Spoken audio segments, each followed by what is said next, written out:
I think that's more meat than I can handle. Oh, you weenie.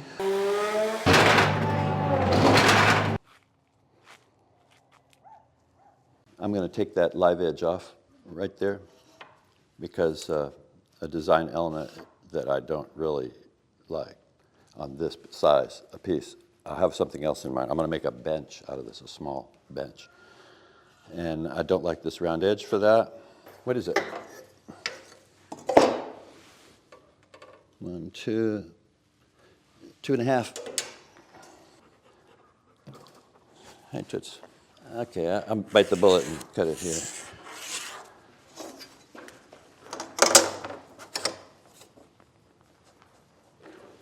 I just don't like this curve at the end.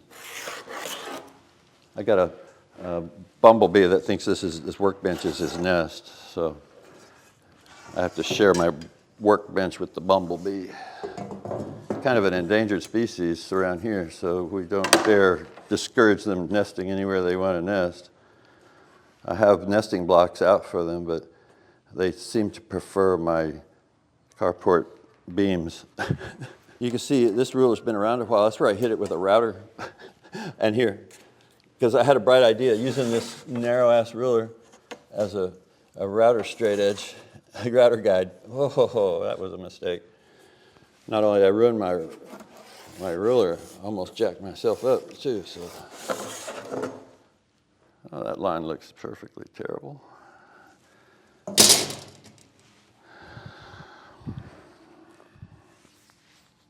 Oh, hello.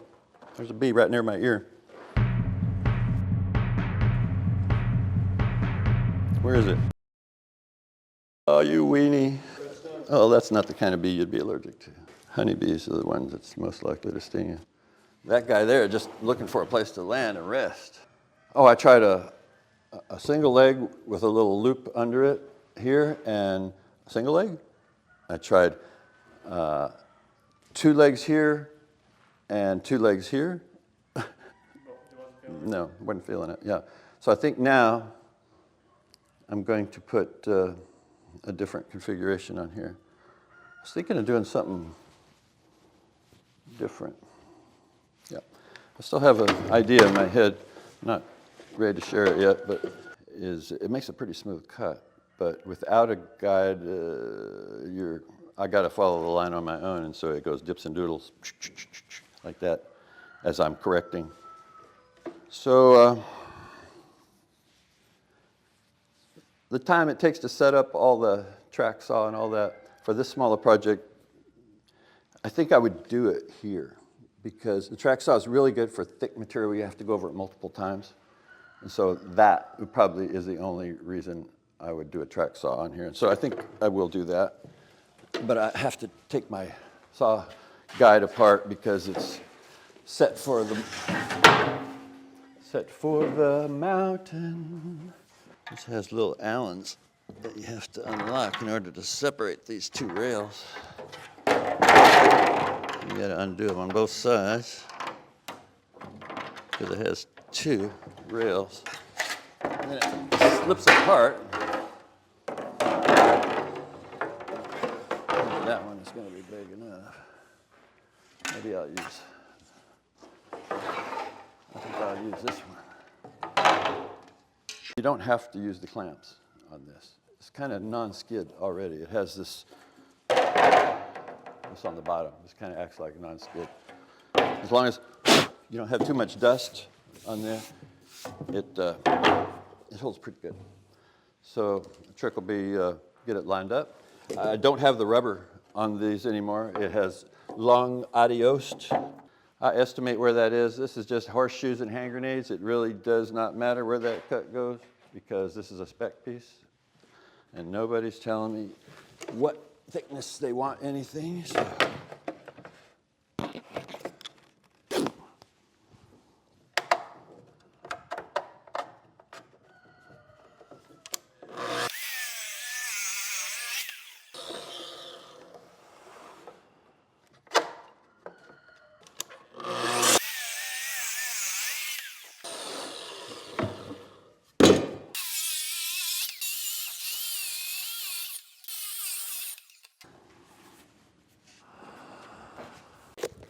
Yeah, won't be much surfacing on this side, but I definitely have to surface the other side. Good thing it's so thick.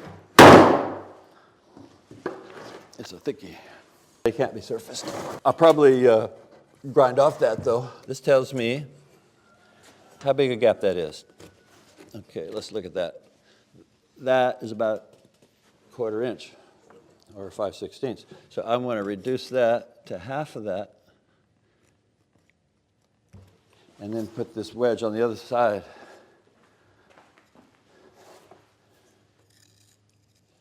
This one, right? No, that one, yeah. Make it not rock so that you can get a flat surface.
All right, this is pretty flat right there. I can taper that in, feather that in with the stroke sander. If you like the videos, please subscribe. It helps me do more videos and bring more content to more users. Thank you.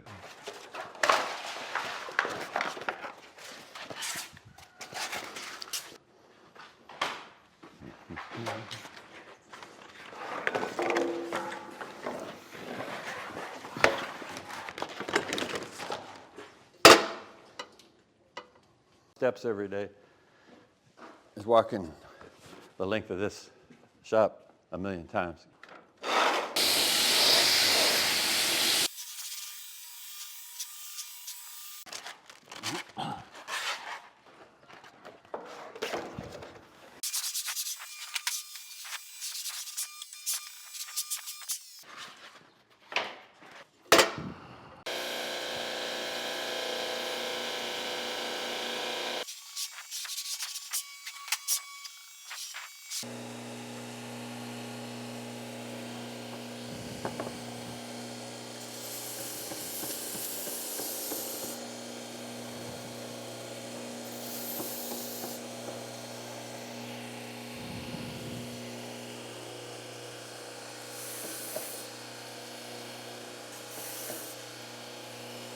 Use the grits in the order in which they were intended, you get the results you'd expect. The next day. Leave it. Yeah, dude has already slobbered me up 10 ways from Sunday. Down? No, don't do that. No. He's ready to do his retrieving thing.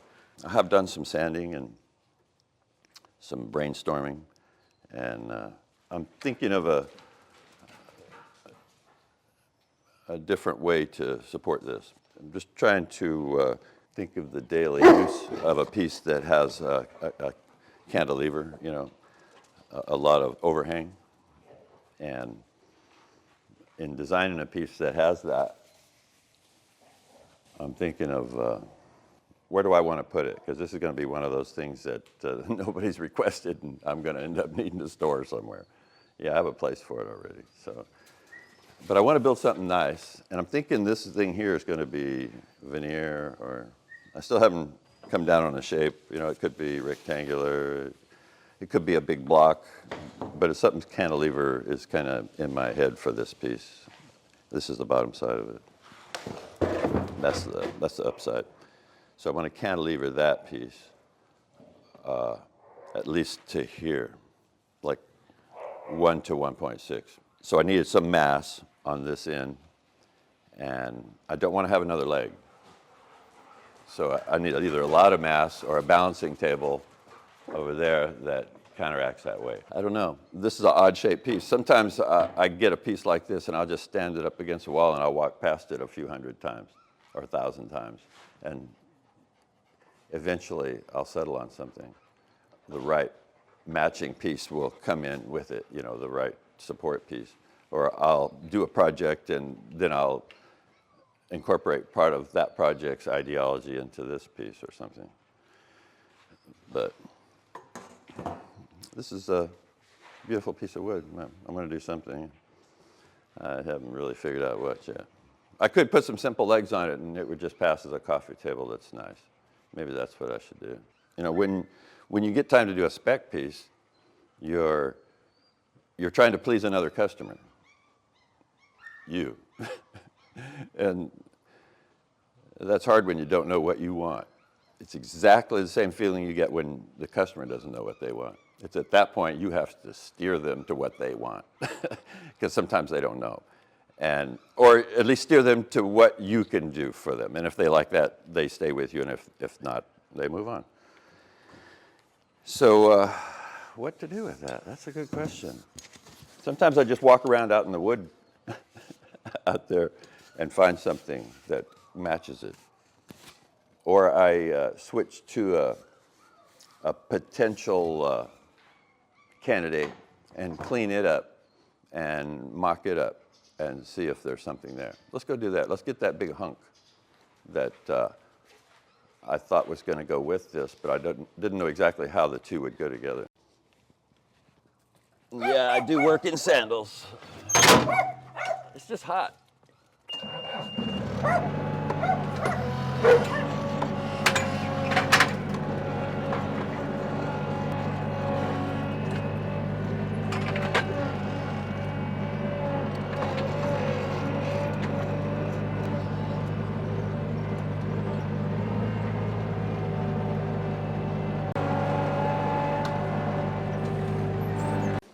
Well, you can really hear all the puppies next door. 2 dark chocolate, 2 regular chocolate. These are labs. 2 blonde like this, and two blonde that are way blonde, light colored. I'll call them towhead blonde. And she's got 1 black one, and she's got 12 altogether, but only 1 black one. Mostly chocolates of color. So contact me and get one of these labs nailed down. She's already got 2 nailed down. They're about 12 to 1,500 according to how much papering you want. And they're AKCs. So this is a big cutoff. It's a piece of walnut, black walnut, and it was too thin to recut. And so you leave it as because you wouldn't get 3.5 inches, so it's some bit bigger than that. I told Sawyer to leave it and just set it off to the side, and it's been sitting here for 20 years, so it's way dry. Well, maybe not 20, maybe shortly after I got that rig. So yeah, 18 years. It's pretty. It just doesn't look pretty right now. I see it as a vertical piece. I don't know which side is the show side, whether it's this side or this side yet. But I see it as maybe having 1 leg sideways in here, just a short one, maybe 4 inches on each side of this. That goes all the way through a lap joint. And have it standing up. I'm going to have to make this flat first. And I could see the piece over there. Maybe make this a flat cut here and then join the 2 right here. Just make it a short flat cut right there just to give you a flat spot to work. And at the appropriate height, maybe right about there, make an insert cut here with the bandsaw or other saw and inlay that one into here so it's kind of hanging out. And this will be a counterweight for that. And that will be more than enough to cantilever that. It'll be real hard to move around, so they're going to be not connected permanently. It'll be one of those kind of tables where you bring this in, you set it, plug that thing in, tap, tap, it's in there. So it has to fit really well. It's all got to get peeled off. It's going to come off real nice. Look at that. Look out for spiders. There's plenty. There's an interesting one right there. Get a close-up of that guy right there. It's not a black widow, but unknown what kind of spider it is. Somebody will tell me, I'm sure. This will come off real nice. You can just kind of almost tell when it's going to come off nice. That's pretty interesting topology. Huh? Interesting pins. Really highly figured piece. I'm still not sure this is a great idea, but I am gung-ho. Normally I'd use the big bandsaw here. I think that's more meat than I can handle. Usually I don't flinch at cutting something like that, but that's too much meat for me. I have options though. I have a couple options. I've got a really big circular saw. Maybe it's time to break that bad boy out.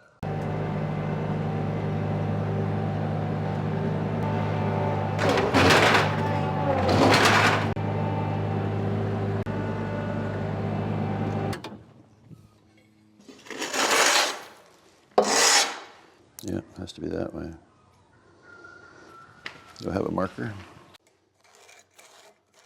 Plumb line for no reason, but how much room do I have for that? Because, oh yeah, this could be a coffee table. If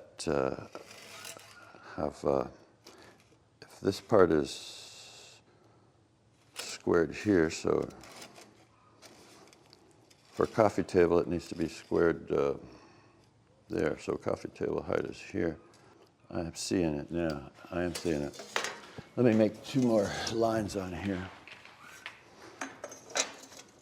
I'm going to make a straight line here where I'm going to put my table. I'm going to leave the rest of it above it live. So I want to put it, I guess I'm making a coffee table. So the bottom of the coffee table, I want the top of the coffee table about right here. That'll work. 13 inches. I'm going to cut that off of the side of the piece. And then I'm going to cut this off the side of the piece.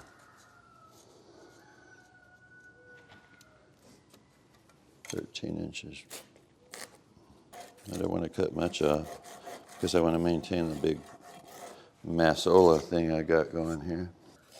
A line that tells me where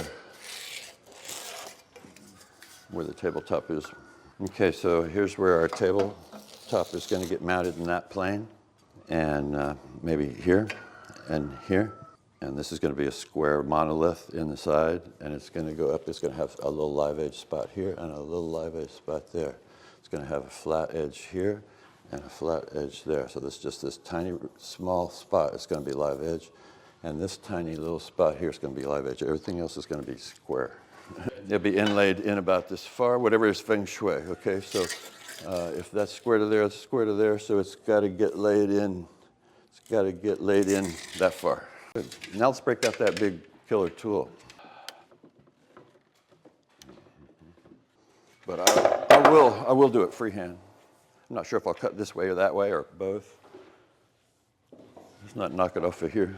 I'm not sure how good the blade is, but it is carbide.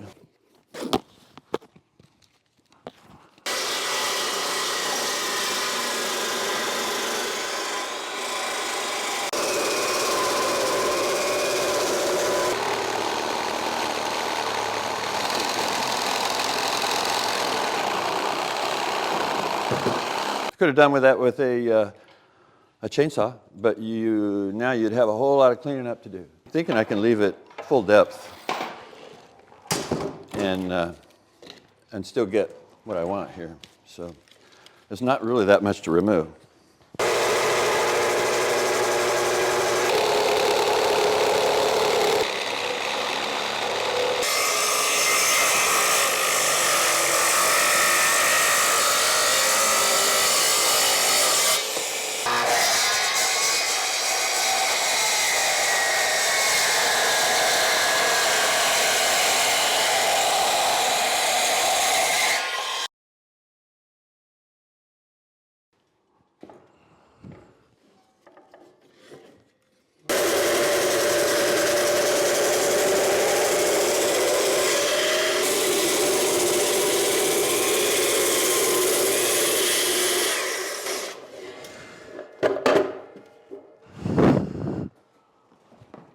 That was full depth. Looks like I have an inch at best, and at worst, more than that. On that end, it looks thicker. So why no bandsaw? Because it's too heavy. I don't want to carry it over there. You know, it still weighs 160, 170 pounds. I took off 10 from this side and 5 from that side. Could the bandsaw handle it? Oh yeah, yeah. Bandsaw will handle this thick. But getting it to the bandsaw is the problem.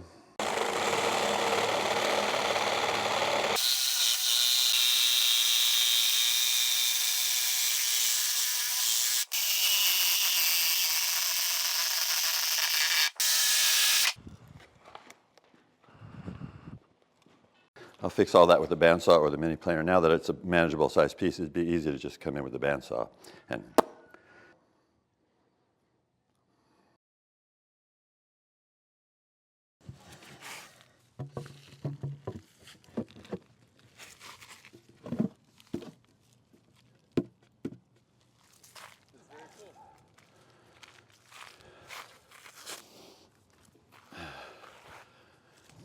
this thing I was cutting with that great big Makita 14-inch cutoff saw, it weighed like, I think it was 250 pounds when I started cutting on it.